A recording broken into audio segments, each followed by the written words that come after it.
वंदे पुरुषोत्तम। श्री ठाकुर जी के एक भक्त हैं श्री रंजीत कुमार दास।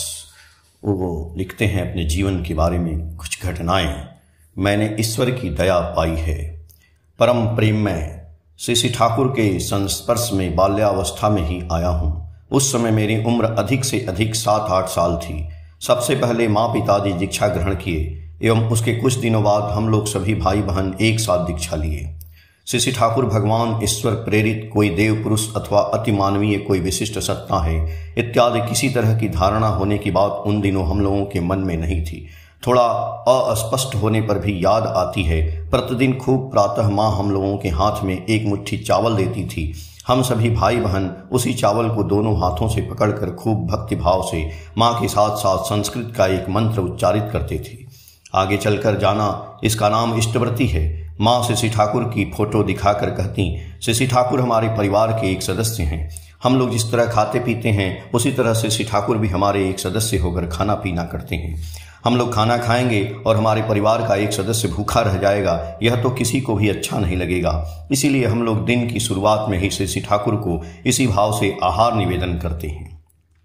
इष्टव्रती शब्द मेरे निकट उस छोटी सी उम्र में अबूझ सा लगता था, किंतु हमारी माँ का देने की बात की वही सहज सरल व्याख्या आज भी मेरी स्मृति में अक्षय होकर है। इसी तरह वर्ष दर वर्ष बीतता रहा। कितने दूर दूर जिला से विभिन्न गुरु भाई लोग हमारे घर पर आते। मैं उन्हीं श्रद्धेय ऋत्विक दादा का बक्सा एक गुरु भाई के घर से दूसरे के घर पहुंचा देता था। इस कार्य के चलते मेरी नियमित पढ़ाई लिखाई की क्षति होने की आशंका कर माँ पिताजी के निकट क्षोभ प्रकाश करता, लेकिन इसकी वजह से परीक्षा का परिणाम कभी भी खराब नहीं हुआ। इसलिए इसमें कोई अशांति की बात नहीं थी। मेरे पिताजी दीक्षा लेने के बाद से ही श्री ठाकुर को लेकर इतना ज़्यादा मशगूल हो गए कि अपने व्यवसाय की ओर उतना ध्यान नहीं दे पाते। व्यवसाय में क्षति की वजह से आर्थिक संकट उत्पन्न हो गया। हम भाई बहनों की पढ़ाई लिखाई प्रायः बंद होने के कगार पर आ गई।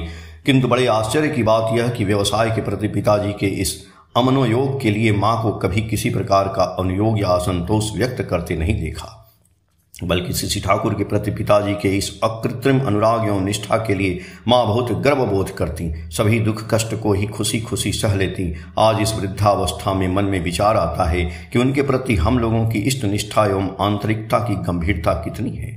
श्री ठाकुर इसी की कठिन परीक्षा हम लोगों से उन दिनों लिए थे। कहने में कोई द्विधा नहीं कि मेरे पिताजी एवं माँ दोनों ही उस परीक्षा में पास हुए, नहीं तो आज हम लोग इस वर्तमान स्थिति में पहुंच नहीं पाते, खो जाते, निश्चिह्न हो जाते। सन 1961 की बात है। चरम दारिद्र्य एवं अनाहार क्लिष्टता के बीच हम लोग गुजर रहे थे। इसी बीच मेरा स्कूल फाइनल यानी आज के समय की माध्यमिक परीक्षा का दिन आ गया। यहाँ बता दूं, अपने संपूर्ण स्कूल जीवन में गणित में बहुत कमजोर था।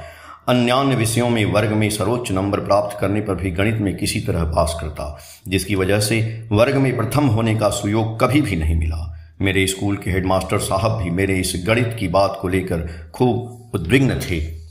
जो भी हो, मेरे स्कूल की फाइनल परीक्षा समाप्त हुई। अनिवार्य रूप से मेरी गणित की परीक्षा खूब खराब हो गई। गणित में फेल कर जाऊंगा इसकी संभावना को भी भगा नहीं पा रहा था। मन में खूब ग्लानि महसूस होने लगी। मैं अच्छी तरह जान रहा था अगर पास नहीं हो पाया तो हमारी पढ़ाई लिखाई और नहीं हो पाएगी। मन की इस अवस्था को समझकर मेरी माँ बोली, ठाकुर जी को पुकारो, देखना अच्छी तरह से पास कर गए हो। उस समय देवघर ठाकुरबाड़ी में 2 बड़ा उत्सव होता था, एक दुर्गा पूजा के बाद द्वादशी से और एक बंगला नववर्ष के दिन से। इस वर्ष भी परीक्षा के बाद हम लोग सभी मिलकर ठाकुरबाड़ी गए। मन के अंदर एक छत एक प्रदाह प्रज्वलित था, लेकिन मन के अंदर एक विश्वास धीरे धीरे दृढ़ हो रहा था। ठाकुर तो हैं, चिंता किस बात की। उस दिन की बात मुझे अच्छी तरह से स्पष्ट याद है। 1961 साल का 16 अप्रैल। ठाकुरबाड़ी में सबों के अंदर कुछ ज्यादा व्यस्तता थी। कारण इसी दिन शाम को बिहार के तत्कालीन मुख्यमंत्री पंडित विनोदानंद झा श्री ठाकुर का दर्शन करने के लिए आएंगे। बाद में जाना, पंडित झा ठाकुर जी के साथ मुलाकात करने अक्सर आश्रम चले आते हैं।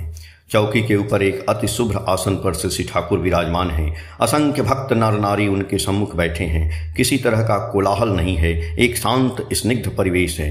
श्री ठाकुर की बाईं ओर लकड़ी के आसन पर एक के बाद एक करके श्रद्धेय केष्टोदा भट्टाचार्य, शरद हालदार दास, चुनीलाल दास, राय चौधरी आदि बैठे हैं। मैं इस भीड़ के बीच धीरे धीरे आगे बढ़ाते हुए कदम अपने श्री ठाकुर के सामने बांस के बैरिकेड के निकट बैठा। उस समय बहुत गंभीर आलोचना हो रही थी। श्री ठाकुर मन ही मन बैठे बैठे सब देख रहे थे।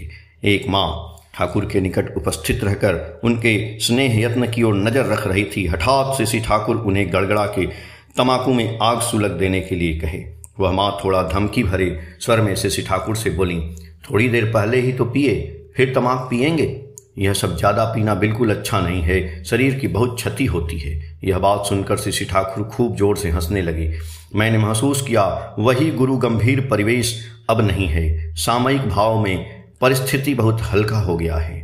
मैं एकाएक खड़े होकर उच्च स्वर में ठाकुर से कहा, ठाकुर, इस बार मैंने स्कूल फाइनल की परीक्षा दी है, किंतु गणित की परीक्षा बहुत ही खराब हो गई है। मुझे लगता है मैं पास नहीं कर पाऊंगा।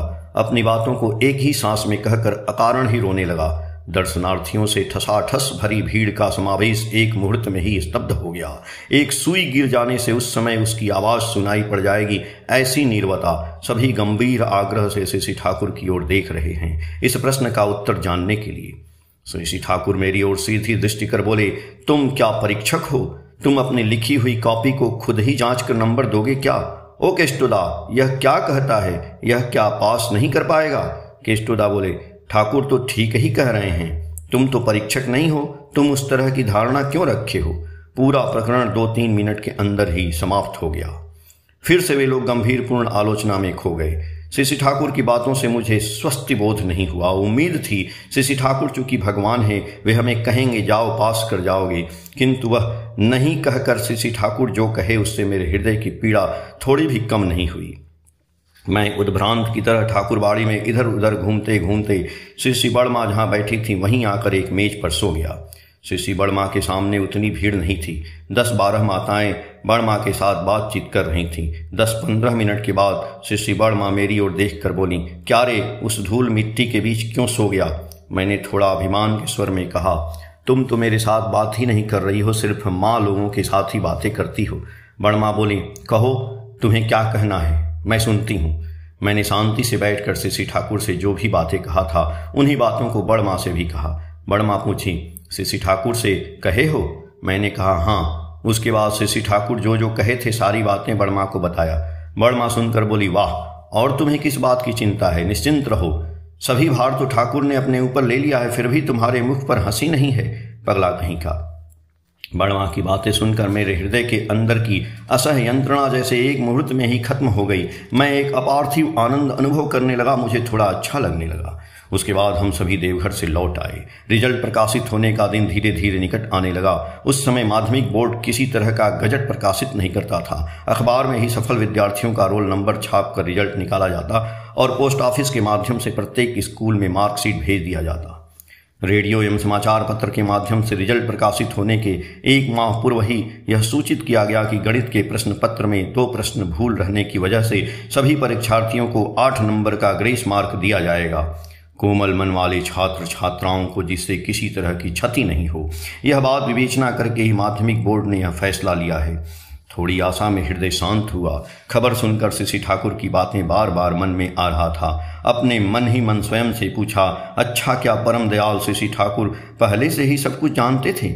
हम लोगों का रिजल्ट प्रकाशित होने के दिन आकाश में थोड़ा बादल था, बीच बीच में थोड़ी बूंदाबांदी भी हो रही थी। कमजोर दिल से अन्य परीक्षार्थी दोस्तों के साथ स्कूल पहुंचा। उस समय लगभग 12-12:30 बज रहा था। हम लोगों के श्रद्धेय शिक्षक महोदय ने उसी समय पोस्ट ऑफिस से लाकर मार्कशीट हेडमास्टर साहब के हाथों में दिया। अन्य शिक्षकगण भी वहां पर थे। बंडल खोलकर एक एक मार्कशीट निकालकर हेडमास्टर साहब छात्र के नाम एवं रिजल्ट की घोषणा कर रहे थे। किसने कौन सा डिवीजन पाया है वह भी बता रहे थे। हम लोगों के बीच खुशी और गम का माहौल शुरू हो गया। इसी तरह करीब 7-8 लोगों के बाद मेरे नाम पुकार कर मेरा डिवीजन एवं कुल प्राप्त अंक बता दिए। कितनी देर बाद हेडमास्टर साहब के चेहरे पर आनंद का भाव दिखाई पड़ा। मेरे निकट खड़े गणित के मास्टर साहब ने मुझे पकड़कर आशीर्वाद दिए। अत्यंत आनंद के बीच मैं अपने ठाकुर जी का चेहरा बार बार देख पा रहा था। गणित में 8 नंबर ग्रेस मार्क देने के चलते ही मैं किंतु पास हो सका था। माध्यमिक बोर्ड के इतिहास में किसी एक विषय में इतना ज़्यादा ग्रेस मार्क्स देने की घटना इससे पहले या इसके बाद भी कभी घटी है ऐसा नहीं जानता हूँ। मेरी उम्र 70 के करीब हो चली है और कितना दिन जीवित रहूंगा नहीं जानता। फिर भी श्री ठाकुर जी की बात, तुम परीक्षक हो क्या, मेरे कानों में हर समय बजते रहता है। मुझे अनेक शक्ति प्रदान करता है। पृथ्वी के सभी मनुष्य इस शक्ति का स्पर्श पाएं। परम दयाल के निकट मेरी यही एकमात्र प्रार्थना है। अनुवादक राजीव रंजन। समार आलोचना अप्रैल 2013 में प्रकाशित लेख का हिंदी अनुवाद 7 सितंबर 2013, पेज संख्या 56, 57, 58 और 59 से। जय गुरु।